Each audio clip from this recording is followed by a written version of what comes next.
Banking সেক্টরে কিংবা professional এসব ইন্টারভিউতে কিন্তু অনেকেই হয়তো বা জেনে থাকবে অনেকগুলো স্টেপ থাকে, ইন্টারভিউ প্রসেস থাকে। তো আমি যখন লাস্ট প্রসেসে একদম চলে গেছি, যে অনেকগুলো স্টেপ পার হয়ে এসেছি ফাইনাল প্রসেসে, তখন আমি ফার্স্ট জানতে পারলাম যে আমি pregnant with my first child. It's all about priority, মানে আমি কোন কাজটা পছন্দ করি এবং কোনটা আমার লাইফের সাথে যাচ্ছে ভালো মতো, সে অনুযায়ী আমি আমার প্রায়োরিটিটা সেট করে আই অর্গানাইজ মাই সেলফ। আমাদের কালচারটা যে কতটা রিচ, সেটা ভ্যালুটা বোঝাতে হবে ওদেরকে। তো এটা অ্যাজ আই সেড একদিনে হবে না, এটা কন্টিনিউয়াস করতে হবে, এটা লেগে থাকতে হবে ওদের সাথে, আমাদের দেশ সম্পর্কে জানাতে হবে। Never let anyone dim your light. আপনারা যেটা চান, আপনাদের মনে যেটা ইচ্ছা আছে, go for it, and all the best best wishes for everyone.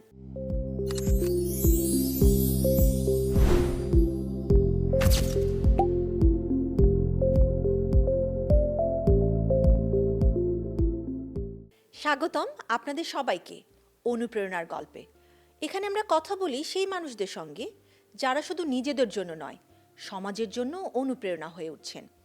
আজকের অতিথি এমনই একজন নারী যিনি কর্মজীবনে সাফল্য অর্জন করেছেন। লন্ডনে প্রবাস জীবনে থেকেও নিজেদের সন্তানদের বাংলাদেশের সংস্কৃতি আর মূল্যবোধের সঙ্গে যুক্ত রাখার জন্য নিরলসভাবে কাজ করে যাচ্ছেন। চলুন স্বাগত জানাই আজকের অতিথি তানিয়া রহমানকে। আসসালামু আলাইকুম আপু, কেমন আছেন? ওয়ালাইকুম আসসালাম, আলহামদুলিল্লাহ ভালো আছি। তুমি কেমন আছো? এই তো আপু, ভালো আছি। ধন্যবাদ আমাদের প্রোগ্রামে আপনি সময় করে এসেছেন। আমাকে বলার জন্য অনেক ধন্যবাদ। আমি খুব সম্মানিত বোধ করছি। আমাদের তো আসলে পরিচয়টা অনেক আগে থেকে, সো আমাদের কাজ করাও একসাথে আনন্দের হবে আশা করছি। তো আমি প্রথমেই আপু আপনার পেশাগত বিষয় নিয়ে একটু কথা বলতে চাচ্ছি।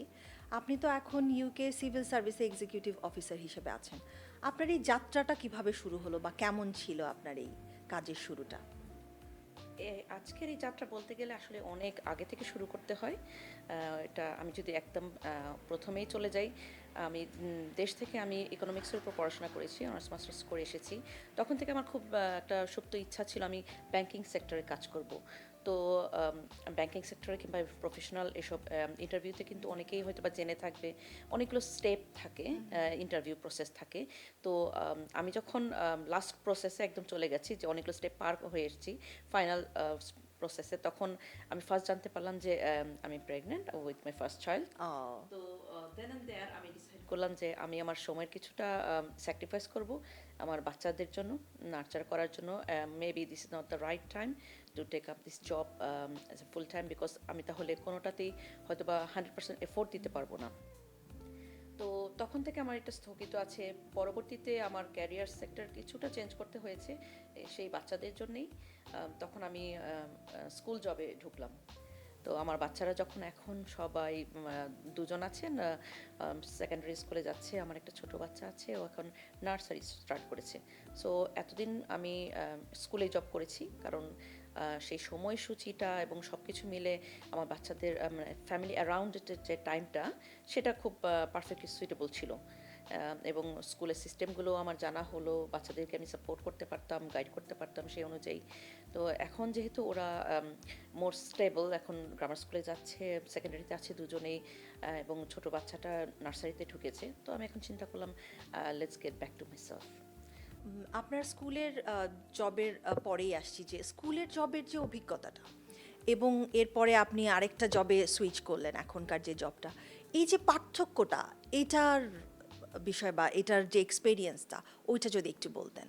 হ্যাঁ, আমি দুটোর মধ্যে কিছুটা তো সিমিলারিটি দেখেছি, কিছু পার্থক্য আছে, আবার কিছু মিলও আছে।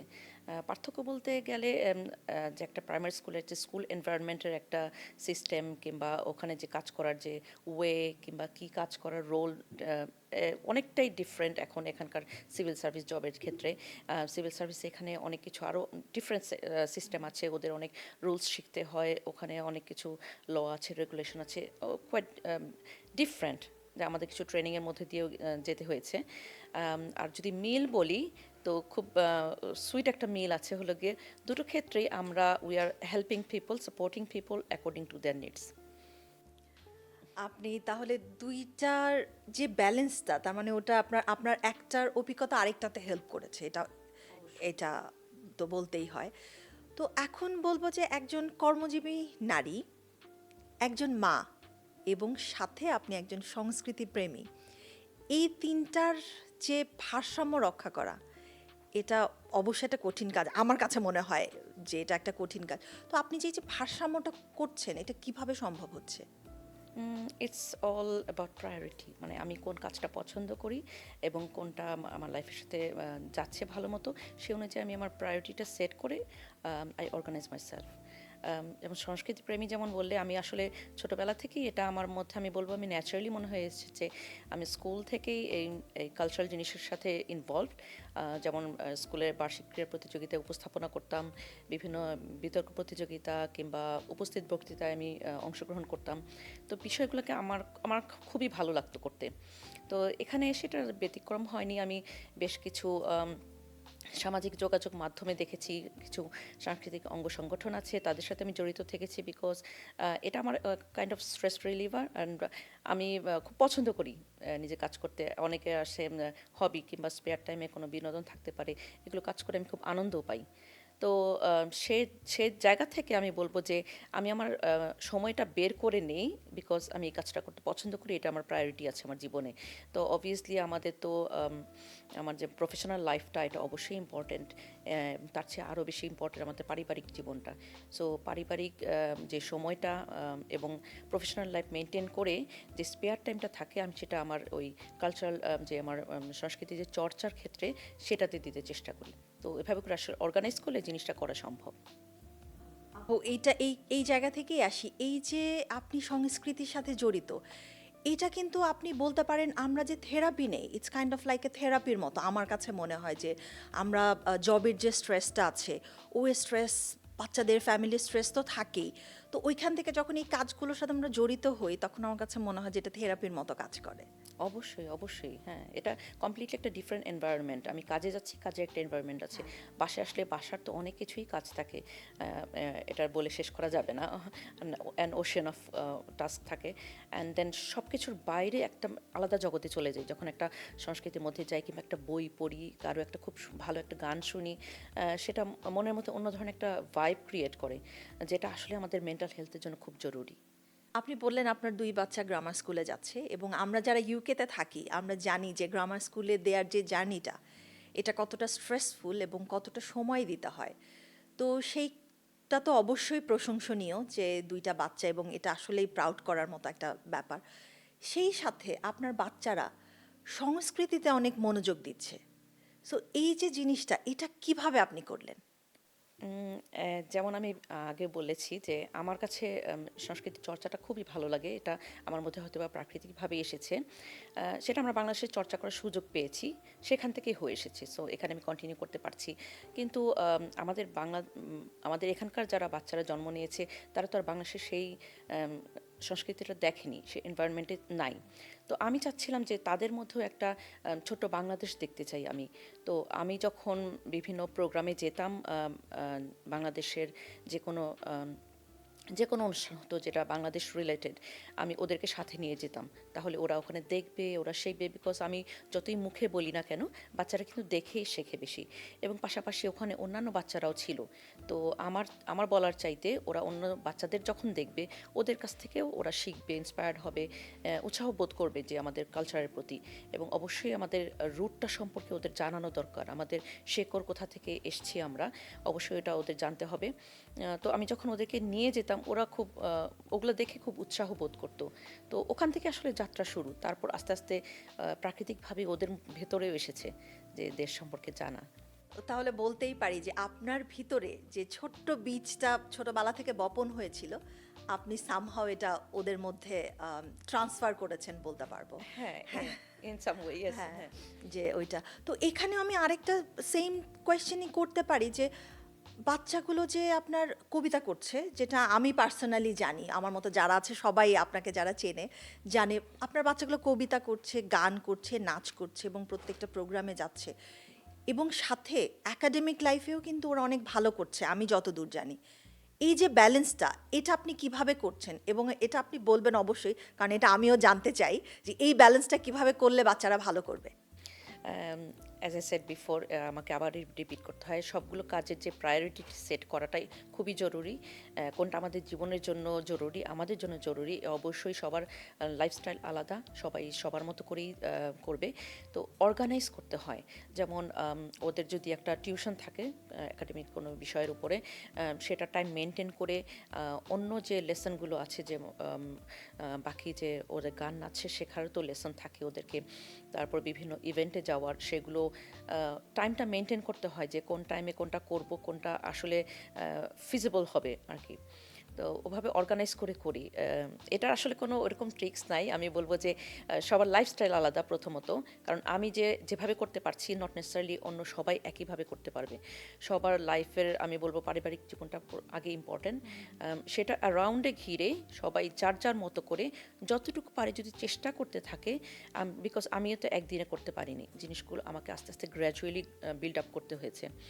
তো কারোর মধ্যে যদি সেরকম পিওর ইন্টেনশন থাকে এবং লেগে থাকতে হবে এই বিষয়টার সাথে, তারপর আস্তে আস্তে করে তাদের নিজের ফ্যামিলি অ্যারাউন্ডে টাইম নিয়ে অর্গানাইজ করে, এবং একটু এক্সট্রা এফোর্ট দিতে হবে অবশ্যই।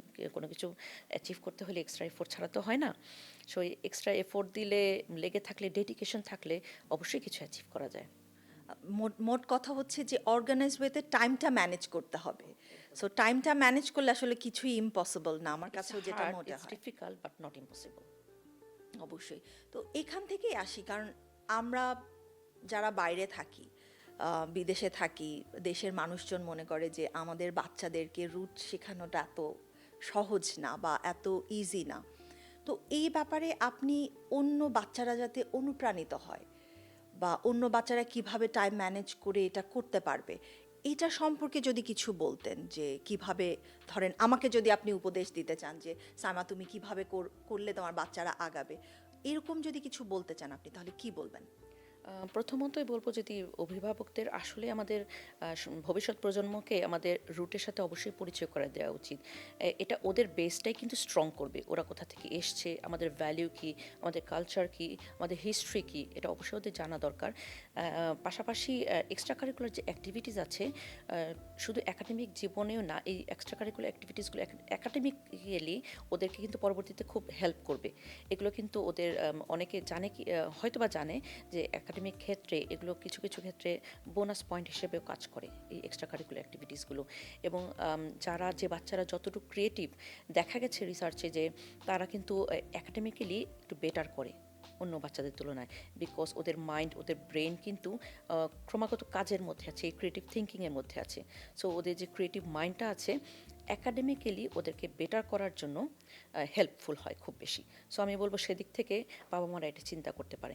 আর যেভাবে আমি বললাম যে অর্গানাইজ ওয়েতে একটু একটু এক্সট্রা এফোর্ট দিতে হবে, ওদেরকে কালচারাল জিনিসের সাথে যুক্ত করতে হবে, নিজেকেও যুক্ত থাকতে হবে, এবং অন্যান্য বাচ্চাদেরকে হয়তো বা দেখিয়ে সেটা ইন্সপায়ার করা যেতে পারে। হ্যাঁ, আমি বলবো আসলে ওদেরকে যুক্ত করতে হবে, ওদেরকে এর মধ্যে সেই বীজটা বপন করে দিতে হবে, ওদেরকে অনেক হিস্ট্রি শোনাতে হবে, আমাদের আমাদের কালচারটা যে কতটা রিচ, সেটা ভ্যালুটা বোঝাতে হবে ওদেরকে। তো এটা অ্যাজ এ সেট একদিনে হবে না, এটা কন্টিনিউয়াস করতে হবে, এটা লেগে থাকতে হবে ওদের সাথে, আমাদের দেশ সম্পর্কে জানাতে হবে। যে কোনো কাজের ক্ষেত্রেই কিন্তু আসলে লেগে থাকতে হবে। এবং আমার কাছে মনে হয় বাচ্চারা যখন এই জিনিসগুলোতে ইনভলভ হয়, ওরা অনেক বেশি আত্মবিশ্বাসী হয়। এটা আমার কাছে মনে হয় যে রিসার্চেও মনে হয় এরকমই এসেছে, যে যেই বাচ্চাগুলো আপনার সংস্কৃতির সাথে জড়িত থাকে, ওরা হচ্ছে অনেক বেশি আত্মবিশ্বাসী হয়, কনফিডেন্ট হয় অনেক। কারণ একটা বাচ্চা যখন একটা কোনো কিছু পরিবেশনা করে স্টেজে, সেই যে পাবলিক ফেসিং যে একটা ফিয়ার, সেটা চলে যায়। হ্যাঁ, এবং সে ওই আত্মবিশ্বাসটা আরও বেশি প্রখর হয়ে ওঠে ওদের মধ্যে। তো এখান থেকেই আসি যে আপনি তো উদীচী ইউকে যে সংগঠন, এটার সাথে জড়িত আছেন। তো এটার সাথে যে আপনার কাজ, বা উদীচী কি কাজ করছে আমাদের বাচ্চাদের জন্য, ভবিষ্যৎ প্রজন্মের জন্য, ওই সম্পর্কে যদি আপনি কিছু আমাদেরকে বলতেন। প্রথমত আমি যেমন প্রথমে বলেছিলাম যে আমার বাচ্চাদের মধ্যে আমি চাচ্ছিলাম এক টুকরো বাংলাদেশ দেখতে। তো সেই জায়গা থেকেই আমি খুঁজছিলাম যে এখানে কি ওরকম কোনো সংগঠন খুঁজে পাওয়া যায় কিনা। তো আমার বড় সন্তানের যখন 5 বছর, তখন আমি পেলাম এই উদীচীর দেখা, আঁধারে আলোর মতো করে। তো আমি উদীচী যে স্কুল অফ পারফর্মিং আর্টসের প্রিন্সিপাল শ্রদ্ধেয় গোলাম মোস্তফা ভাই, ওনার প্রতি ভীষণ কৃতজ্ঞ। উনি 36 বছর ধরে উদীচী ইউকেটা ধরে রেখেছেন, আমাদের বাচ্চাদের জন্য কাজ করে যাচ্ছেন। এরকম একটা প্ল্যাটফর্ম আছে বলেই আমরা সুযোগ পাচ্ছি আমাদের বাচ্চাদেরকে সেরকম বাংলার চর্চা করানো। প্রথমত তারা স্টার্ট করেছে ওখানে বাংলা শেখা দিয়ে, বাংলা শেখা, বাংলা লেখা বলা সব কিছু, এবং বাংলা গান শেখা, বাংলা গানের সাথে নাচ করা, এবং কিছু কিছু ক্ষেত্রে কবিতা আবৃত্তিও ওখানে করানো হয়। তো উদীচীর উদ্দেশ্যটাই হলো কি আমাদের যে মূল ভিত্তিটা, ওইটা যাতে আমাদের বাচ্চাদের মধ্যে ভেতরে সেই বীজটা বপন করে দেওয়া যায়, সেটা ধরে রাখা যায়, তাদেরকে সেই প্ল্যাটফর্মটা দেওয়া যায় যাতে তারা চর্চা করে যেতে পারে। এটা খুবই ইম্পর্টেন্ট। শুধু শিখলে এবং ওরা যদি সেটা ডেলিভার না করে, কোথাও না পরিবেশন না করে, সেটাও কিন্তু ওভাবে করে চর্চাটা হয় না। এবং ওরা যদি কোথাও পরিবেশন করে, সবার সেই বাহাবাটা পায়, ওদের মধ্যে সেই উৎসাহটা আরও বেশি দ্বিগুণ হয়ে যায়, ওরা আরও ভালো কাজ করার জন্য অনুপ্রাণিত হয় সেক্ষেত্রে। উদীচী আসলেই অনেক ভালো কাজ করছে, এবং আপনি যেটা বললেন 36 বছর ধরে, আসলেই কিন্তু প্ল্যাটফর্ম দরকার। কারণ প্ল্যাটফর্ম না হলে কিন্তু আসলে কোনো কিছু শুরু করা সম্ভব হয় না। যেমন বাচ্চাদের স্কুল না হলে ওরা একাডেমিক্যালি যেভাবে আগাতে পারে না, ওরকম একটা যদি প্ল্যাটফর্ম তৈরি হয়, ওটা আসলেই বাচ্চাদের জন্য, এবং আসলে এটা অনেক প্রশংসনীয় একটা ব্যাপার। তো এই যে উদীচী যে কাজ করছে, এবং আপনি ওনাদের সাথে, আমি যতদূর জানি যে আপনি ওনাদের সাথে কাজ করছেন, এটা আমাদের বাচ্চাদেরকে নিয়ে মানে যে ভবিষ্যৎ পরিকল্পনাটা কিভাবে আগাতে চাচ্ছে, বা আপনি কিভাবে বাচ্চাদেরকে নিয়ে আগাতে চাচ্ছেন, এই ব্যাপারে যদি কোনো ধারণা দিতেন যে উদীচী এভাবে আগাতে উদীচীর চাচ্ছে। আমি এক্সিকিউটিভ কমিটির একজন মেম্বার হিসেবে আছি। তো এখন গত বছর থেকেই, আমি বলবো এবছর থেকেই আসলে উদীচী স্টার্ট করেছে প্রতি বছরে একটা বড় করে শুধু উদীচীর যে বাচ্চারা আছে, যারা আগে ছিল কিংবা বর্তমানে আছে, সব বাচ্চাদের নিয়ে বড় করে একটা অনুষ্ঠান করার, সেটার নাম দিয়েছেন ফিউচার স্টার। তো আমাদের এই স্টারগুলোকে নিয়ে প্রতি বছর উদীচীর পরিকল্পনা আছে কাজ করে যাওয়ার। সব ক্লাসগুলো তো উদীচীর হচ্ছেই, পাশাপাশি এরকম একটা পুরো অনুষ্ঠান থাকবে যেটা বেসড অন আমাদের উদীচীর বাচ্চারা থাকবে, যেটা এক্স স্টুডেন্ট হোক, প্রেজেন্ট স্টুডেন্ট হোক, এবং নতুন নতুন প্রজেক্ট হবে। যেমন বাচ্চাদের সামটাইমস আর্টের ওয়ার্কশপ হয়, কখনো কখনো কবিতা আবৃত্তির ওয়ার্কশপ হয়, এবং উদীচী বিভিন্ন স্কুল হলিডের সময় বিভিন্ন ওয়ার্কশপ রান করে থাকে, যেগুলোতে সেলাই কাজও শেখানো হয়। সো আমি বলবো একাডেমিক্যালি পাশাপাশি শুধু গান নাচ না, এবং উদীচীর অন্যান্য যে ক্রিয়েটিভ যে জায়গাগুলো আছে, ওগুলো ওগুলো নিয়েও কাজ করছে বাচ্চাদের জন্য, ভালনারেবল বাচ্চাদের জন্য, স্পেশাল নিডস বাচ্চারা যারা আছে তাদের জন্য। সবার কথা মাথায় রেখে উদীচী আগাচ্ছে যাতে আমাদের ভবিষ্যৎ প্রজন্মকে কিছু একটা দেয়া যায় এখানে, যেটা বাংলাদেশের ভিত্তিটা আরও বেশি প্রখর করবে, এখানে মজবুত করবে। মানে আমরা হচ্ছে বাংলাদেশটাকে যেন ওরা মনে রাখে, আমরা যখন থাকবো না হ্যাঁ। তখনও যেন ইউকের মাটিতে হ্যাঁ, বাংলাদেশ, একদম। বাংলাদেশকে যাতে সেটা ভুলে একটা না যায়, লেগেসি ক্রিয়েট করা হচ্ছে ওখানে, যাতে ওরা এটা বয়ে নিয়ে যায় বয়ে নিয়ে যায় আরো হ্যাঁ, অনেক আরো দূর কয়েক যুগ। পর্যন্ত। হ্যাঁ। একদম সব শেষে আমি আপনাকে বলবো যে যারা এখানে আছে, ইউকের মাটিতে আছে, যাদের বাচ্চারা বড় হচ্ছে, আপনি যেভাবে কাজ করছেন বাচ্চাদেরকে নিয়ে, তো তাদের সম্পর্কে বা তাদেরকে আপনি কোনো পরামর্শ দিতে চান কিনা, বা তাদের সম্পর্কে কিছু বলতে চান কিনা, ছোট্ট করে যদি বলতেন আমাদেরকে। হ্যাঁ, অবশ্যই। আমি বলবো আপনাদের সন্তানরা যারা আছে, আপনারা অবশ্যই ট্রাই করবেন আমাদের যে শেকড়টা আছে তাদের সাথে পরিচয় করিয়ে দিতে, তাদেরকে সেই বিষয়গুলো শেখাতে একটু সময় না হয় বার করেন। বিকজ আমরা আমাদের অনেক ধরনের পার্টিতে যাই, আপনারা যদি কিছুটা সময় বাচ্চাদের জন্য দেন, বাচ্চাদের বিভিন্ন কালচারাল শোতে নিয়ে যান, ওদেরকে দেখান, সব কিছু ওরা জানতে পারবে, আরও বুঝতে পারবে আমাদের দেশকে। এটাতে আলটিমেটলি ওদের যে কনফিডেন্সটা আরও বেশি মজবুত করবে, আরও গ্রো করবে। এটা আলটিমেটলি ওদের ফিউচারে গিয়েও অনেক হেল্পফুল হবে। তো আমি বলবো যে ওদের যে never let anyone dim your light, আপনারা যেটা চান, আপনাদের মনে যেটা ইচ্ছা আছে, go for it, and all the best wishes for everyone. Thank you আপু, অনেক ভালো লাগলো আপনার সাথে গল্প করে। আমি আশা করছি যে দর্শকরা অবশ্যই মানে আমাদের এই গল্প থেকে ভালো কিছু পাবে। ধন্যবাদ আপনাকে। ধন্যবাদ। আজকের পর্বে আমরা শুনলাম এক অসাধারণ মায়ের গল্প, যিনি আমাদের দেখিয়েছেন সন্তানদের সফল করার মানে শুধু ভালো স্কুল বা ভালো ফল নয়, তাদের শেকড়, সংস্কৃতি আর আত্মপরিচয়ের সঙ্গে যুক্ত করে তোলা। তানিয়া রহমান প্রমাণ করেছেন সংস্কৃতি মানে গর্ব, আর মা মানে সেই গর্বকে প্রজন্মের পর প্রজন্ম পৌঁছে দেয়া।